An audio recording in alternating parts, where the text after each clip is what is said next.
been around 6 months since I began this journey, and I hate to be cliche, but what a wild, strange trip it's been.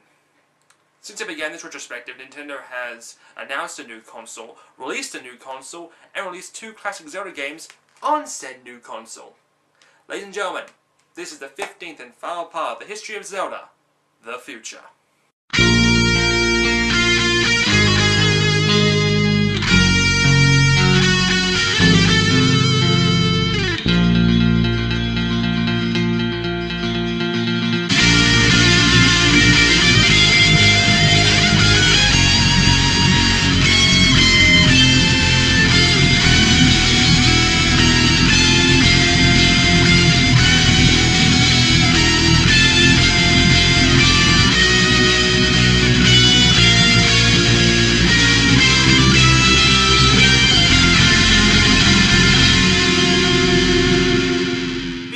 This episode, of course, I should bring up those extra games.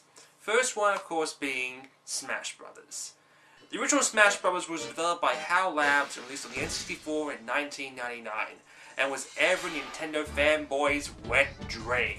All of Nintendo's major franchises decked it out in an all-out brawl, and fans ate it up, as well as its 2 sequels, Melee on the GameCube and Brawl on the Wii, and Link has been in all 3 of them. Sheik/Zelda has been in Melee and Brawl, as well as Ganondorf, as well as Young Link. The Young Link from Ocarina of Time was in Melee, and Toon Link from Wind Waker was in Brawl. All 3 games were incredibly successful and extremely fun to play because of their button-mashing, 4-player fun. And with the introduction of Wi-Fi with Brawl, it's still one of the most highly played games on the Wii system. I didn't review these games because while they have Zelda characters in them, they aren't really considered part of the Zelda lineage, as well as another fighting game I could mention. In 2002, Namco released the arcade hit Soul Calibur 2 onto the 3 consoles available at the time, which was the Xbox, the PS2, and of course the GameCube. The most significant thing about this thing is that every version had its own unique character, and the GameCubes had Link. That's right, you could play as Link in Soul Calibur 2. I reviewed this game for the same reason I didn't reveal the Smash Brothers games. It doesn't form the Zelda lineage. But now, I feel I must bring up a few games I really didn't want to bring up. Believe it or not, a character from the Zelda franchise has actually gone on his own spin-off games. And no, it's not Zelda, no, it's not Ganondorf in a beat-em-up, and no, it's not Navi in a flying game.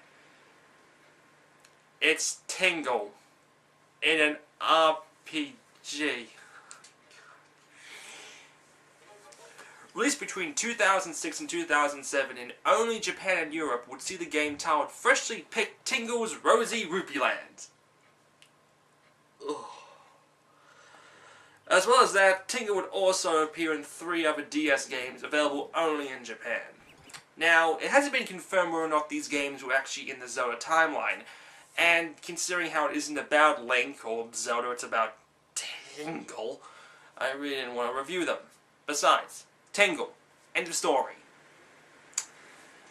But of course, at E3 2009, Miyamoto unveiled behind closed doors something amazing. Miyamoto unveiled a single piece of concept art about the brand new Zelda, and then proceeded to padlock his mouth shut for the next year, leaving us to speculate for a whole year, and the internet went insane with speculation.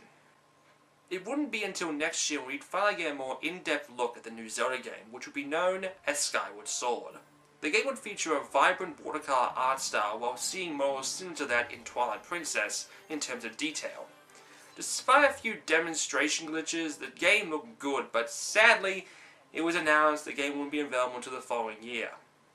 A month ago, we had E3 2011, and Nintendo kicked off their keynote with not 1, not 2, but 5 announcements. Besides a more in-depth trailer for Skyward Sword and the impending Ocarina 3D, it was also announced that Link's Awakening was heading to the 3DS Virtual Console, as well as a port of GBA's 4 Swords to DSiWare as a free download, not to mention a worldwide Zelda Symphony Tour. Now, the announcement of 4 Swords heading to DSiWare, I might actually be able to review it now. It all depends if there's actual online multiplayer, not just local. I'll keep you posted. But of course, at the end of this month, we got Ocarina 3D.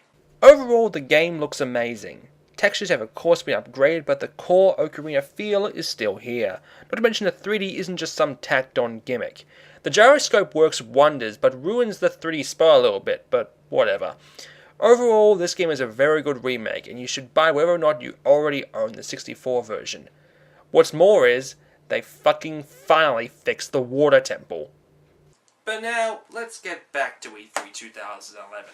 The main headline of Nintendo's keynote was of course their brand new console, the Wii U, which is basically what would happen if a Wii bonked an iPad. While the trailer featured a lot of creative features, all that mattered to us is what happened at the end. What we're seeing was an HD tech demo of what appeared to be Twilight Princess, featuring the touchscreen as an inventory. I'm going to say this right now, Zelda fans, you should learn by now. Never trust tech demos. For all we know, it could be an HD Wind Waker. That would be pretty awesome. Now, Skyward Sword, as we all know, will be coming out by the end of this year, and from what we've seen so far, the game looks incredible. And you can be damn sure I'm going to review it when the time comes. But also, I've looked at things in other perspectives. This is the part I've been draining since I began this series. You may not like what I have to say. While Skyward Sword looks great, I can't help but feel it's because it reminds us of Twilight Princess, which reminds us of Ocarina of Time. And you see, that's the problem. When it comes down to it, every Zelda game has the same core, finding items, exploring dungeons, but every time, every Zelda game has the same skin. Medieval setting, giant open fields, dark forests, and every time they try to change it, like a 3D Cloak of Majora's Mask or cel shading in Wind Waker, they are well received, but when you look at sales, Majora and Wind Waker did poorly compared to Ocarina and Twilight Princess. And I get that people like what they want, and what they want is to play Ocarina. But looking past Skyward Sword, I have to ask people, how much more can it last? How much longer will people continue wanting to play Ocarina again? How long will reviewers keep giving Zelda near-perfect score before getting tired? How much longer can the Zelda series stay alive before becoming stagnant? This is what concerns me, and it terrifies me to think that Nintendo will one day release a Zelda game that's met with mez and dismissed to the bargain bin of a GameStop. So what can be done? In my opinion, Zelda needs to be seeking new skins, and experiment with something radical. I have one idea that might work. In 2005, the now defunct website Wii.tv released an April Fool's hoax video showing leaked designs of what the upcoming Zelda game was going to be. The major difference was that this one was set in a distant future, not to mention featuring things like firearms and motorcycles. Now I'm sure some of you look at this and give me a resounding no, but hear me out. You would still be playing the same core game but with a different skin. Instead of a horse, you have a motorcycle. And instead of slingshots and arrows, you have guns. And instead of a Master Sword, you... who the hell am I kidding? You always need the Master Sword. As long as you have dungeons, Zelda and Ganon, all there, it will still be a Zelda game. I mean, I'm just being paranoid. Who knows what will happen in the future with this legend? Who knows what will happen the day when our great Lord and Savior Miyamoto heads to the great arcade in the sky? Will he take the legend with him? Or will the legend live on? All I can say is, it's a legend worth living.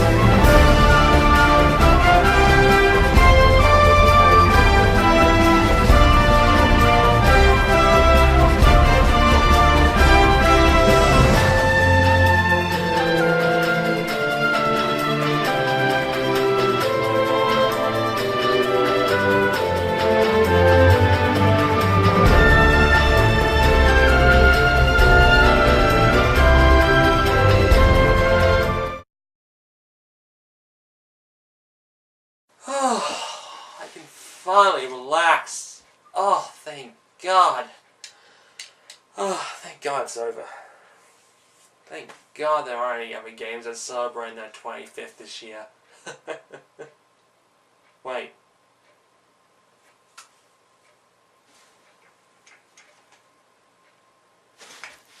Oh no.